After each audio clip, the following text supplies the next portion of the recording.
about looking in the mirror? Do I look good? I got my extra bands on. I got my other shoes on. We need more dogs.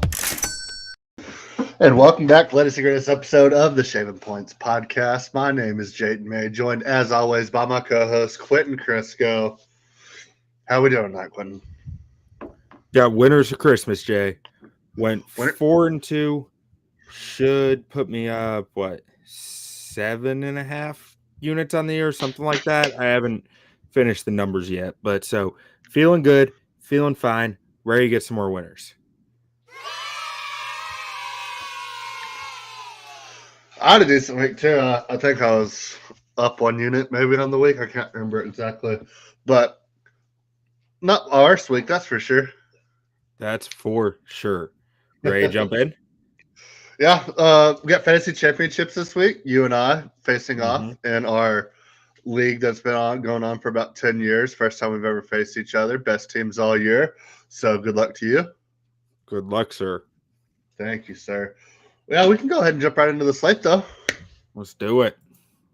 First up, we got the Jets going to the Browns. Browns 7.5-point favorites. Total at 34.5. You got any thoughts on this game, Jay? Joe Flacco revenge game. Joe Flacco revenge game. Love it. The notorious Joe Flacco Jets era.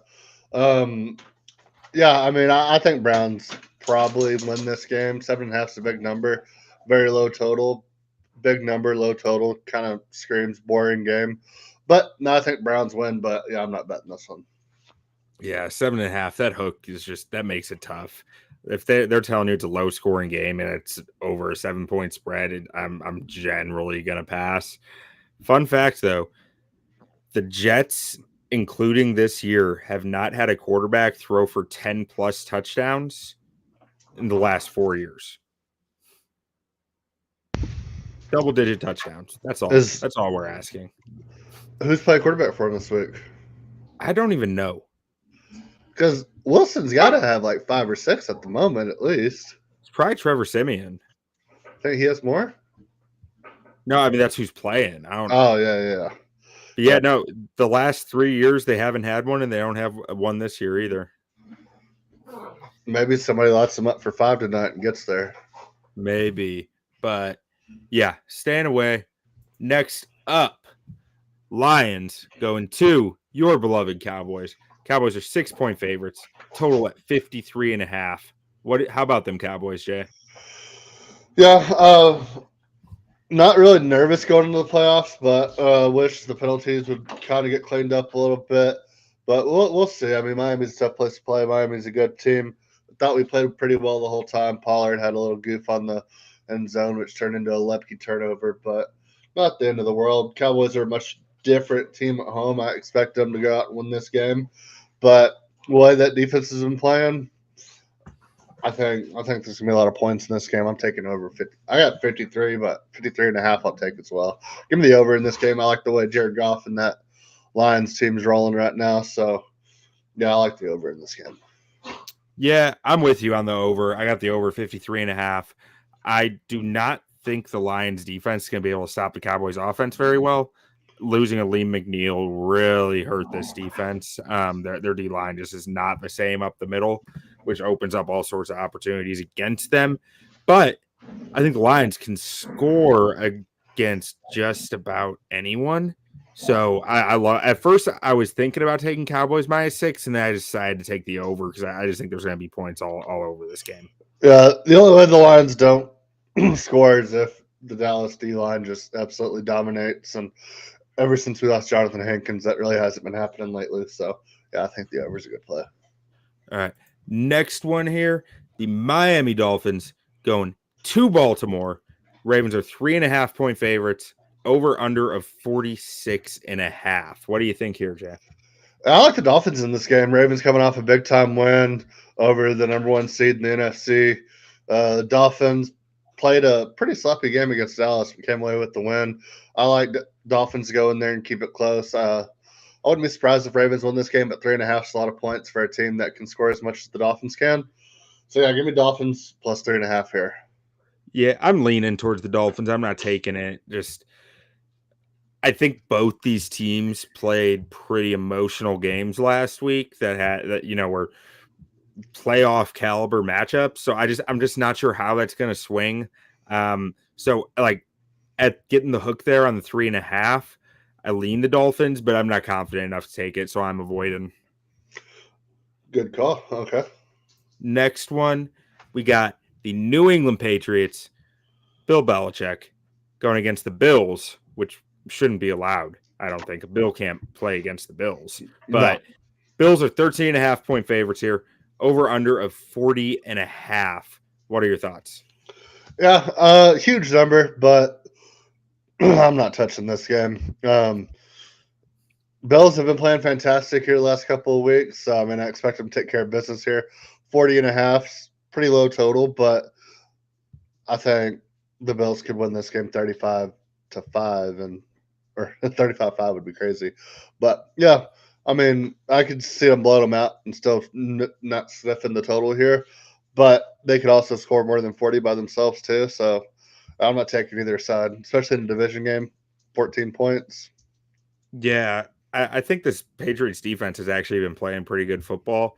If I was going to take anything here, it might be the under, but I mean, I don't actually like that. That's just the one that I think I would like the most. So I am avoiding it. Like you said, Bills are playing good football. I think the Patriots defense has been coming together. I'm not sure they're going to be able to score any points, though, with Bailey Zappi at QB. I mean, we'll see. But I think they'd probably need favorable field position, some Josh Allen interceptions, that type of stuff to really put points on the board here. But yeah, I'm staying away from this one as well. Next up, the Atlanta Falcons going to Chicago to take on the Bears. Bears are 3-point favorites, over under of 37.5. What do you think of this one? This is Justin Fields' live audition to go offer a first-round pick to the Bears. Yeah, it really is. You gotta hope Justin Fields balls out this game, and then the Falcons leave. Like we can't start next season without that guy on our team. Hey man, Ryan Pace is the director of player personnel over there in Atlanta. I think it would be mighty fine of him to send a lot of draft capital over for Justin Fields like he did previously. Yeah, double down. Yeah, I like the Bears in this game, but more than anything, I like over 37.5. I know the Bears defense is good, but the Falcons got some playmakers on that team, and even though Desmond Ritter's not great, if any one of their Drake Londons or Bijans or Scordero or Pitts, I mean, can bust it open at any time, and then Fields is going to probably put up points. So I like over 37.5 here. Yeah, I think Heineke actually might be starting this one for Atlanta. Oh yeah, they benched Ritter, didn't they? Yeah, again. The Falcons have been some big plays, whether they're pick sixes or 60-yard touchdowns. I think I actually like that over. I'm not taking it as of now, but with Heineke starting, I think I like that more because I think the Bears will get a few picks against him, or he'll light it up because that's what Taylor Heineke does. He either does great or terrible without any in between. But I didn't bet it. Ultimately, this Falcons defense has been good this year, so I haven't seen enough of their tape to be sitting here feeling like they're gonna hold them low enough to take the under, or the Bears will figure enough out on offense to take the over. So I just stayed away. But I mean, I think there's good logic in the over though. Mm-hmm. Next up here, we have the Tennessee Titans going to Houston, take on the Texans. Texans are 4.5-point favorites, over under of 42.5. What are your thoughts? Yeah, this division went from being one of the most competitive divisions in the league where everybody kept winning every week. We're like, holy shit, what's going to happen? And then everybody just started losing.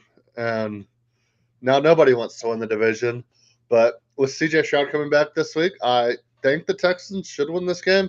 But that's a huge line, a young team versus a veteran team. Big line late in the season, must-win game for the Texans. Titans can play spoiler against a division rival. So don't love that line. And 42.5 is also difficult. Maybe no Will Anderson for the Texans this week, I believe. But still, I mean, Titans don't have a ton of talent, but DeAndre Hopkins revenge game, you never know. So yeah, I'm staying away from the total and I'm staying away from the spread on this one.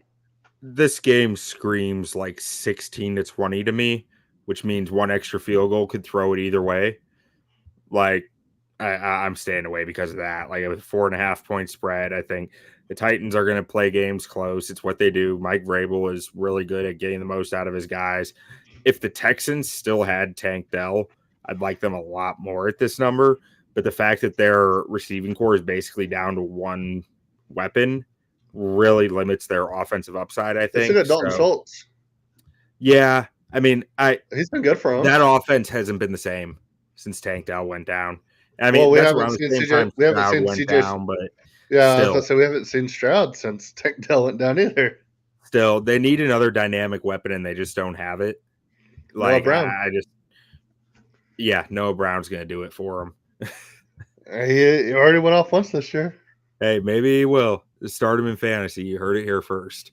Yeah, but if you need a flyer. Ultimately, I'm staying away because I think if the Titans can take away Nico Collins, the Texans are going to have a tougher time scoring. And I think that's exactly what they're going to aim to do. Yeah. Next up here, we got the Raiders going to Indianapolis, take on the Colts. Colts are 3.5 point favorites, total of 43.5. Got any thoughts on this one? Yeah, I have no idea what to think about the Raiders at this point. They're just a mystery to me, and the Colts might win that division, might not. It's like I said. I mean, nobody seems to want to win that division. Another weird line, 3.5, and yeah, I'm staying away from this one too. But if I were to, I would probably take Colts, or I'd probably take the Raiders here at plus 3.5, and I'd probably take the under. But I'm staying away from it.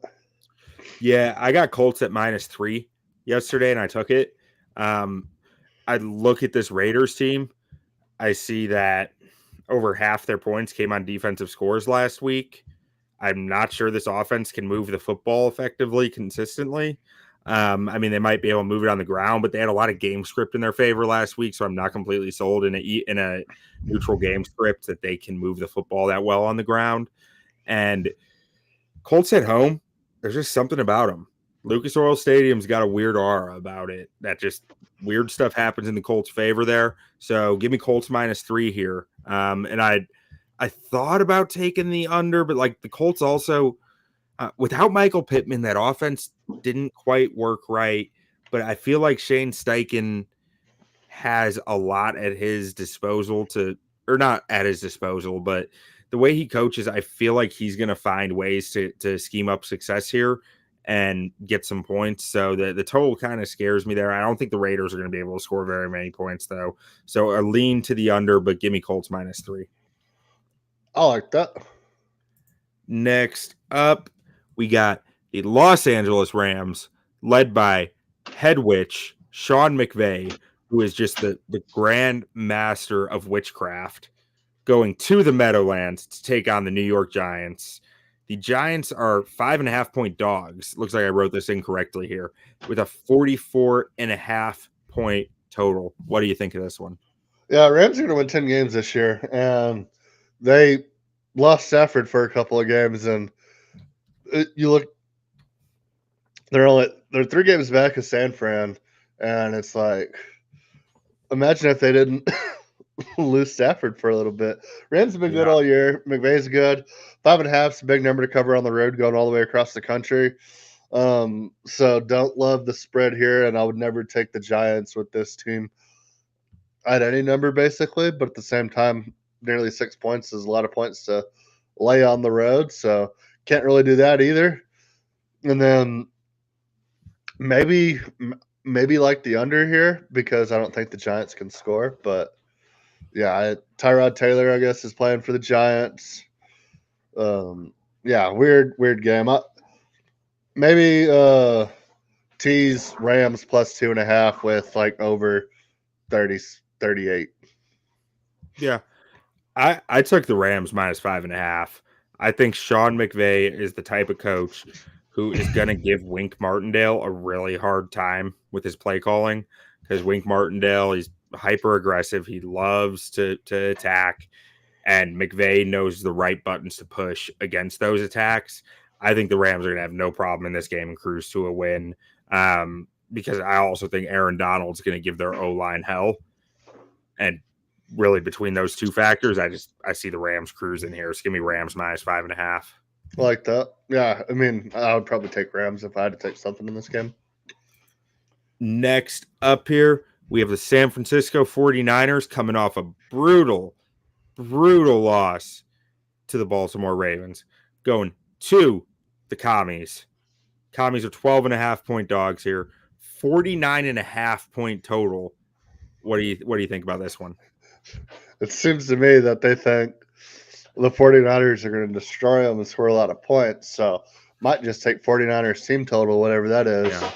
But 12.5, I'd probably take the 49ers there. I mean, Washington might be one of the worst teams in the league. They're kind of secretly still in play to get that number 2 pick,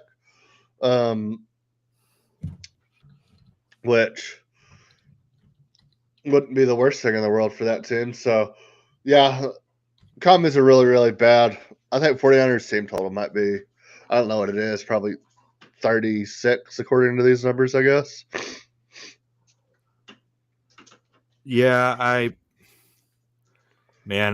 feel like I didn't pull data on this. I feel like I should have.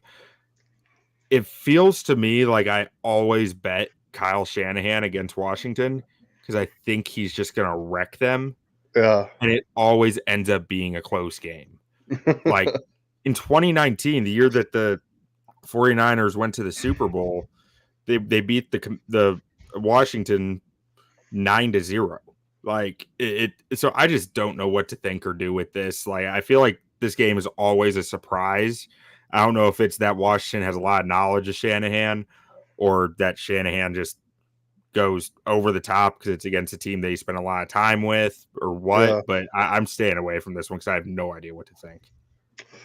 No, I don't blame you there. I'm trying to see if I can find the team totals here. I'm not seeing it, but yeah, I thought about taking 49ers team total when I saw this spread total combo, but it wasn't available yet yesterday, so I didn't end up taking it. I'm seeing like every other prop for it, but either way. But yeah, that's probably, I mean, I'm sure it'd be around 36 according to these numbers. So yeah, give me that. All right, next one. The red hot Carolina Panthers making the trek down south to Jacksonville, Florida, take on the Jaguars. The Trevor Lawrence-less Jaguars. Might be better for them. Jaguars are 6.5-point favorites here. Total of 38. What do you think? Yeah, I mean, I want to take the Panthers here just out of principle because are the Jaguars 6.5 points better than anybody in the league right now? Without Trevor, no. Even with Trevor, I mean, they haven't played good in a while. And I have a sneaking suspicion that Trevor Lawrence is super banged up. Like, I don't think he's been right all year. Yeah, I wouldn't surprise me, but yeah, they're in a 3-way tie in that division at 8-7, along with the Colts and the Texans. And the way that division's been going, I wouldn't be surprised if they all 3 lose this week. But let's hope the Jaguars can hold off the Panthers and just hold on to your pick. For my own purposes, I might take Panthers money line just to, make it hurt less if it hurts the Bears' chances at the number 1 pick. But, yeah, just a emotional hedge. Yeah, but ultimately on this one, I'm staying away. I want nothing to do. The Panthers looked like they might have figured something out on offense last week. Either that or Green Bay's defense is just complete booty hole. Who knows which one? But I'm sure we'll find out a little more this week. I think this Jaguars defense is decent, but I don't know. Panthers might have figured a little something out last week, and I'm not really in a position to say I'm chancing that on either side of this bet. So I'm just staying away. Yeah. And if Panthers lose this game, I think you're guaranteed number 1 pick. Mm-hmm. So yep, it gets locked in. Yep. All right. Next up, Arizona, formerly known as the Phoenix, Cardinals, formerly known as the St. Louis Cardinals, formerly known as the Chicago Cardinals, going to Philadelphia, take on the Eagles. Eagles are 10.5-point favorites here. Oldest franchise in NFL. Total of 48 points. Are they? The Charter franchise. No, sir. Uh-huh. It's these guys. That's the Charter. No, the Charter is the Cardinals. No, sir. Oldest team in the NFL. No, sir. All right. What do you think about this one? I want the Cardinals to win, but I don't think they will. I don't really have anything else. I want to see Kyler kind of give us something before the end of the year. Maybe he's just still getting back into form here. So, but yeah, I would just love to see Cardinals go out there and just beat the Eagles straight up here. Would love to see it. So let's hope that happens. Kyler's been without Hollywood the last 2 weeks, I think, and like their receiving core is nothing to really speak all that nicely about. So he's not really working with a whole lot right now. So I mean, I think that's impacted him. But you're right. I'd like to see a little more from him. His fantasy numbers have been fine, but as we know, fantasy isn't always the best gauge of how a player's doing. So ultimately on this one, I did not stay away. I took the over 48. Cardinals defense has been booty. They're bad. They can't stop. They can't stop anything. Philly's going to score points in this game, I think. I think that Arizona is going to be able to score enough points to hit the 48 number. So give me the over 48. Yeah, so they're not the Charter franchise. They're a Charter franchise.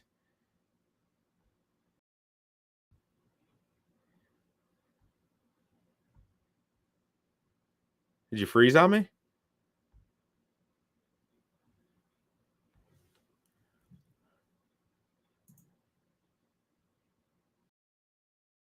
All right. Jay froze up, so I'll just keep rolling with this. Let's see here. Saints at Buccaneers is next. Buccaneers 2.5-point favorites. Total of 42.5. Oh, he's back. Am I? Yeah. Yeah, there I am. I don't know what happened. My screen just froze when I stopped sharing.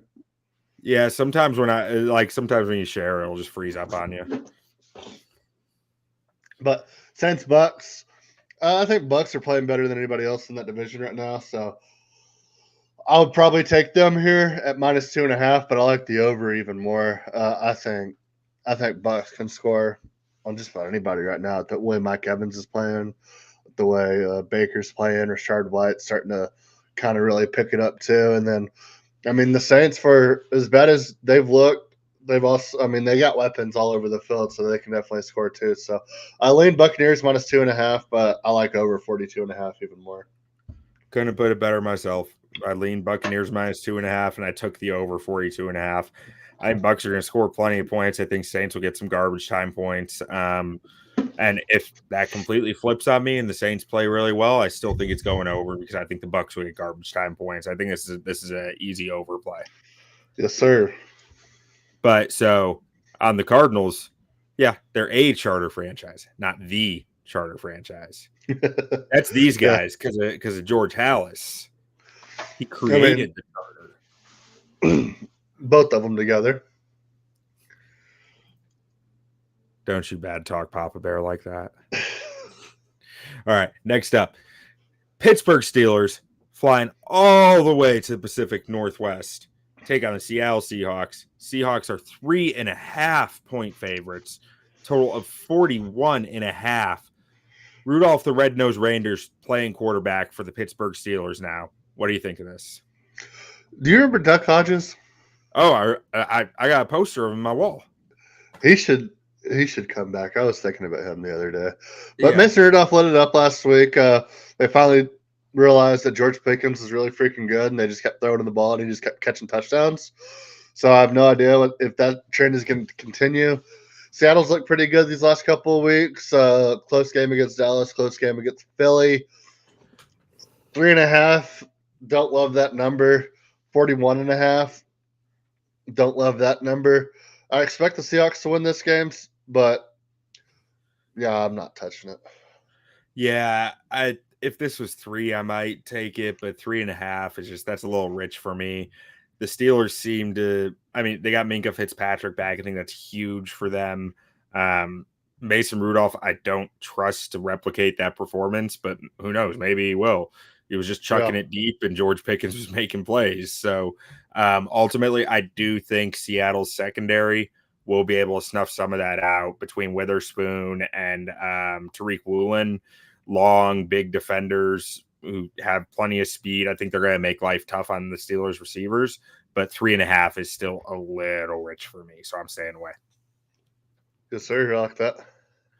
Bengals, the red hot Cincinnati Bengals, going to Arrowhead, where the Chiefs just can't seem to figure it out. Chiefs are 7-point favorites here, total of 44.5. What do you think? Yeah, I'm taking Bengals here until the Chiefs prove that they can play a complete game without mistakes. Kind of staying away from them right now. I mean, I still think they're going to be more than a threat once the playoffs come around, but they're just in a funk right now. They can't seem to get out of their own way. They can't catch passes, throwing the ball behind guys. Just don't seem to be clicking on all cylinders. So maybe Matt Nagy should leave. I don't know. I'm assuming that's the issue. I do think it's some of it. I really do, because one of the plays that ended up in a defensive score for Vegas last week, it was like a trick pop pass play or something, and it just screamed of Matt Nagy's time in Chicago, where it was like, these guys only practiced this play 3 times, didn't they? Of just like, they didn't know what they were doing. And like I it's hard to imagine that Andy Reid's letting that go on, but like I don't know. It looked. I also feel like Andy Reid just makes it plays like on the clipboard on the sideline sometimes. Yeah, and maybe that's the benefit of having good receivers versus not good receivers, like guys who can just adjust on the fly like that. Yeah, they definitely need some help. It's not like their receivers aren't getting open either. I mean, that's the most frustrating thing for them. It's like you haven't been able to catch the ball all year, and then with all the focus going to Kelsey and nobody being able to take any pressure off him whatsoever, it's hard to get him going. Then Pacheco can't stay healthy. Edwards-Helaire has kind of been their saving grace here lately, but they haven't been winning. So, yeah, I'm taking Bengals +7 here until the Chiefs prove that they can shut somebody out and play good offensive football. 7 points is just way too much with all the weapons that they have over there in Cincinnati, even whoever's playing quarterback this week. So, Jake give me Browning? Bengals +7. I assume, I was going to say Jake Browning, but for some reason in the back of my head, I thought he got hurt. If Jake Browning beats the Chiefs, do we have a quarterback controversy on our hands? Maybe. I think we have a Matt Flynn situation on our hands if that happens. Yeah. I don't know, though. It's the Chiefs. Like, Matt Flynn never beat a good team like that. I mean, it doesn't matter. Joe Burrow is the guy. So what would it take to create a quarterback controversy with Joe Burrow? What would he have to do? Won a Super Bowl. Okay. So he has to Joe Burrow's get you to the Super Bowl. Yeah. He has to win it. Okay. I can buy that. I mean, Joe Burrow went to the Super Bowl in his second year with one of the worst offensive lines in the league, and then went back to the AFC Championship game last year. I'm not arguing your point. I was just curious. Yeah. I just wanted to know what creates the quarterback controversy in Bengals. Like, I mean, I think level? Even if Jake Browning won a Super Bowl, I still don't think that's enough. Yeah. But that would be minimum. Okay. Next up here, the LA Superchargers going to Denver to take on the Jarrett Stidham-led Denver Broncos, who are 3.5-point favorites here. Total of 37.5. All-time Texas Tech commit that decommitted last second and then went on to have a very mediocre college career. We were all very excited about Jarrett Stidham, but you know what? Pat We got Mahomes came Patrick through Mahomes. very quickly after, so it was just fine in my book. Yes. What do you think of this game, Jay? This game's just gross. I don't think anything about this game. The Chargers are really bad. Broncos doing the whole thing of Russell Wilson didn't want to drop his guaranteed for injury, so they're like, well, we're just going to bench you so you don't get injured. So, yeah, I mean, maybe things are all fine and dandy there in Denver, but we went from at the trade deadline to selling everything to, hey, we have a real shot at maybe making the playoffs or even winning the division, crashing back down to earth, benching your quarterback that you traded 17 first-round picks for and gave him $500 million. And then you have the Chargers, who are the Chargers. So, yeah, don't really care much about this game. What do you think? I want nothing to do with it. I mean, I do have an inkling that Sean Payton's offense is going to look pretty different with Jarrett Stidham at the head of it. I think that he was doing quite a bit for Russ, and he's done with that now that he has his guy, Jarrett Stidham, who they gave a 2-year, $10 million contract to this past offseason. Did they really? Like, yeah. I mean, they had I hope the plans Broncos for not him. traded for Taysom Hill yet. I don't know. I mean, Super Bowl if they do. You think the Saints were just like, no, we want to keep this contract of a gadget guy that's making $16 million a year? No, the Saints just know if they trade Taysom Hill to Sean Payton's winning the Super Bowl. And that's a bad that is not good for the Saints. Maybe not. But yeah, I want nothing to do with this game. I mean, I might even take the under. Like, if I was going to lean anything, it's probably the under in this game. Yeah. I wouldn't be surprised about that. Next up, Monday Night Football. Oh, God. Chargers Broncos with Sunday Night Football? Oh. Yeah. Oh, who wants that? Yeah. Okay, Monday Night Football. We have a much more compelling game with the Green Bay Packers going to Minnesota. Minnesota, not that much more compelling, but a little more compelling. Minnesota are 2-point favorites here. Total is a whopping 46.5. What do you think of this one? Yeah, no Jair Alexander this game. Did you hear that story on him? Did you see the press conference? Yeah, the one where he was in the shades talking to the media. Yeah. He's just like, I don't see what I didn't do anything wrong. I'm from Charlotte. Yeah.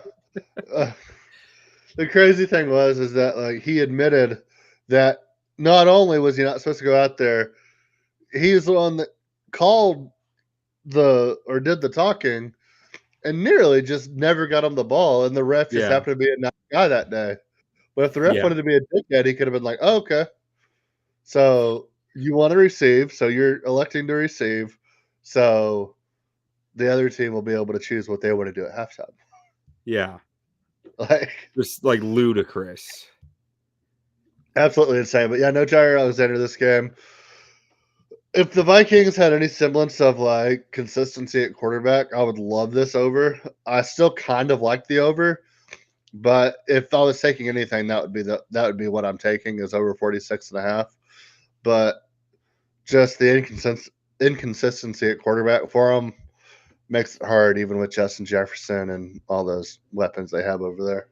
Yeah, I mean, I can see a world where this game goes easily over, but I can also see a world where Brian 10-7. Flores puts Jordan Love in a torture chamber, but the Vikings backup quarterback can't get anything going, so it just ends up like low scoring. So I did take over, and then I thought about it and cashed it out and was like, nah, I'm good. So I ended up avoiding it. Hell yeah. All right. Now on to some college football playoff. We got the, let's see.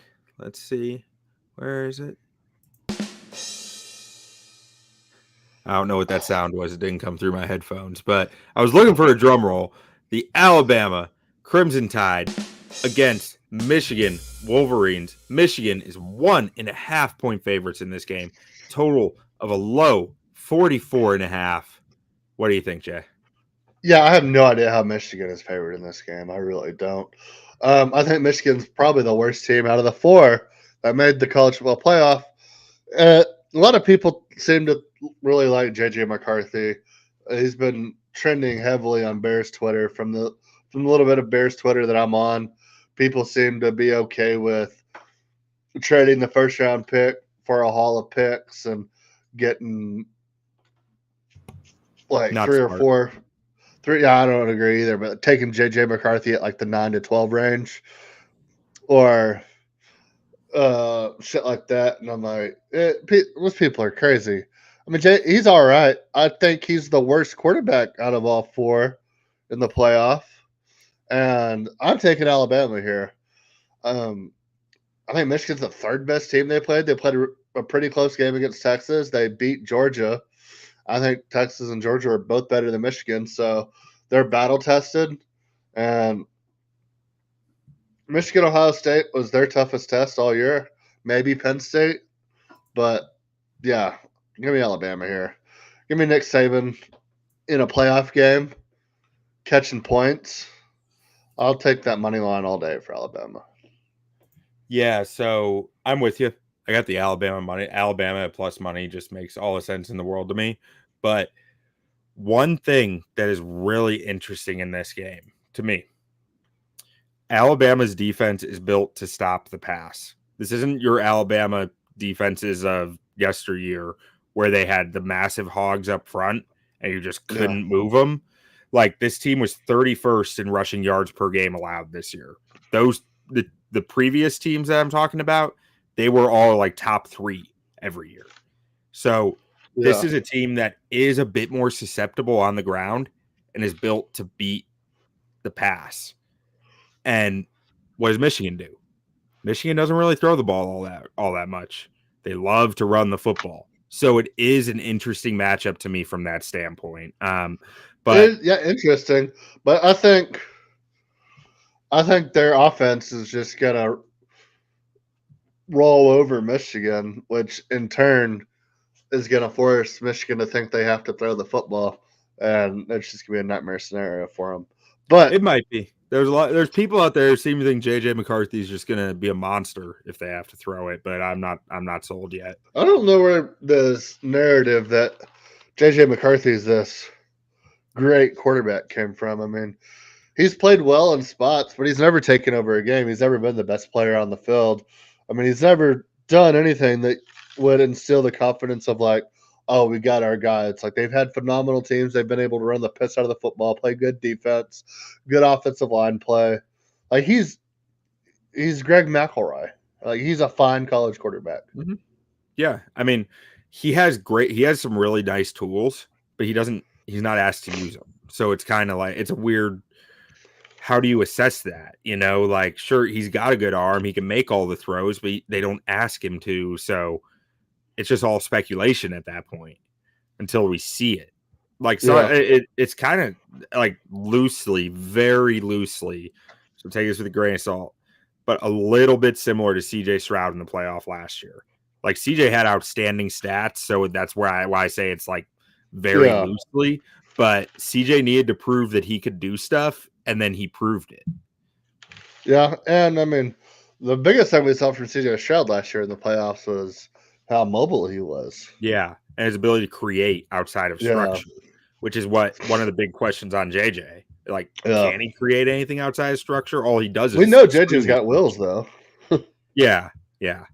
But we already know he's fast. But I'm with you on the Bama money line. I actually kind of like the over too, but I'm not betting it right now. Yeah, I would probably take the over, but yeah, give me Bama money line here. All right. Next up, we got the Texas Longhorns against the Washington Huskies. Washington are 4.5 point dogs here, and a massive total of 62.5. What do you think about this one? Yeah, I like Texas in this game. I think their defensive line is going to be able to eat up Washington's offensive line, get Michael Penix under pressure early and often, and it's going to slow down that high-powered Washington offense, I believe. And then I think Texas is just going to play good football and offense, run the ball well, pass the ball well. Yours is playing well right now. I don't really love 4.5. I think I got it at 3, like as soon as the games came out. Yeah. But yeah, I like Texas versus Bama in the national championship.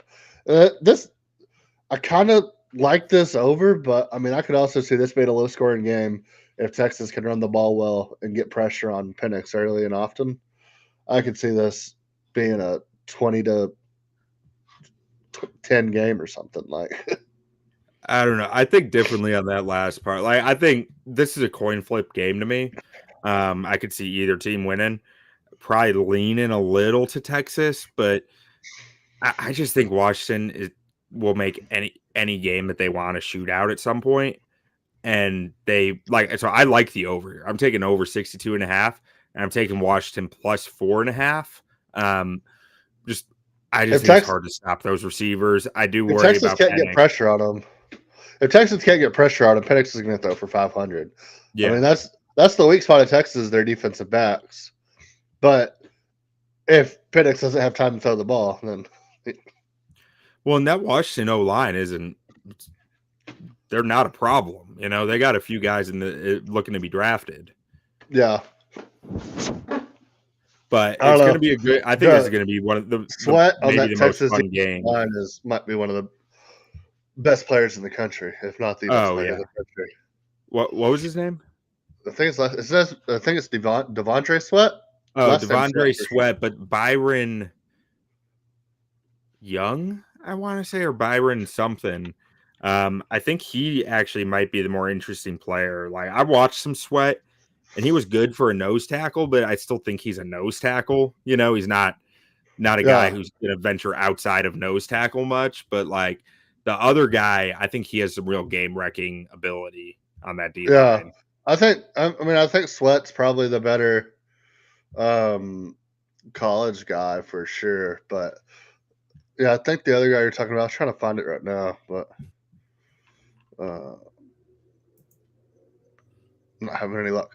But anyway, yeah, I like Texas in this game, and I like Texas Alabama in the national championship. Yeah. Byron Murphy II, that's what I'm talking about.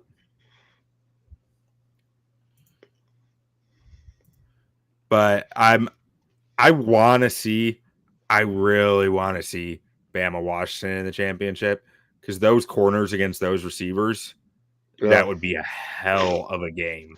But if gun to my head, I'm probably taking Texas Bama.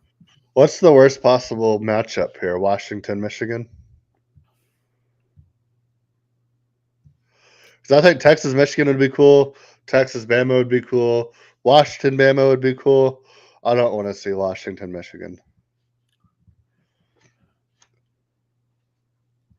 Yeah, I think Washington, Michigan. There's just blowout potential there written all over it. Yeah, I don't know which side. Yeah, I think that'd be the most boring national championship. Yeah, I agree. So we just need Bama to win, and then it'll be good, no matter what. Yes, sir. I agree. Also, this Texas-Washington game is like a 8:30, 9:30 kickoff. I can't remember, which is ludicrous. That's insane. Why? Start the first game at like noon to like 2 o'clock-ish, and then like 6:30 kickoff.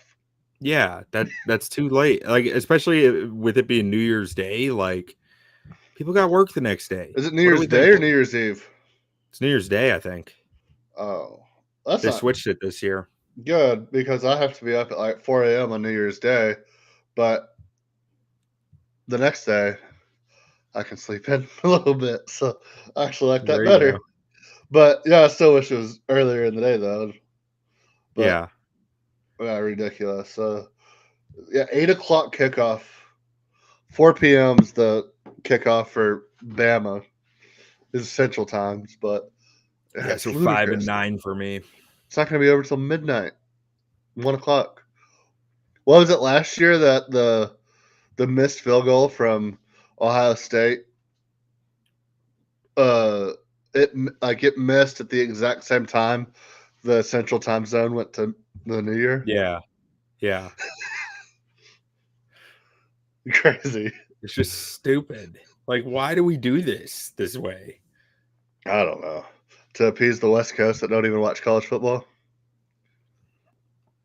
Bunch of hippies out there. I'll tell you what. Yeah.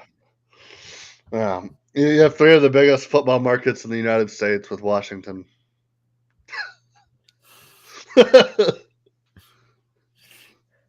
All right. Well, that's all I got. That's all I got. All right. Thanks for listening. Please, if you guys like our show, go give us a review, go give us a rating.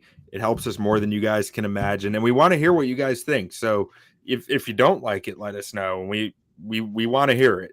So please help us out with that and have a great night. Don't sleep on those Texans. Adios. You play to win the game. Hello? You play to win the game. You don't play to just play it.